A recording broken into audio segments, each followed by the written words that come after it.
La nau de la Sagrada Família ha estat la protagonista de la reflexió bíblico-teològica de la quarta setmana de la Bíblia. Armand Puig, rector de l'Ateneu, ha analitzat i explicat les parts de la nau de la Sagrada Família des d'un punt de vista teològic i ha comparat la basílica amb la Nova Jerusalem. A la Sagrada Família no hi ha res casual, sinó que tot forma part d'un conjunt milimètricament pensat per l'arquitecte Antoni Gaudí.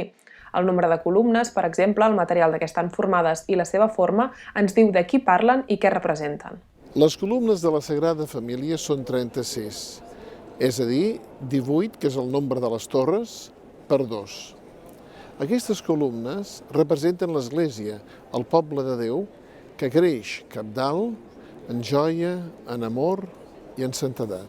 Segons Puig, Gaudí entenia els tres àmbits de la nau de la següent manera: el presbiteri, com a espai reservat a Déu creador, l'altar, centre de la basílica on se celebra l'Eucaristia, i el creuer i les naus, el lloc reservat pels il·luminats que participen del misteri de Jesucrist encarnat. Per Gaudí també era molt important la litúrgia, i dins d'aquesta, la música.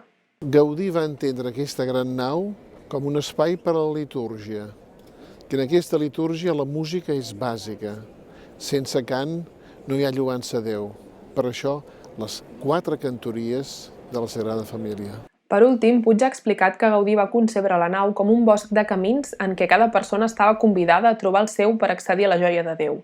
Més idees de la meditació es poden recuperar a la web de l'Ateneu.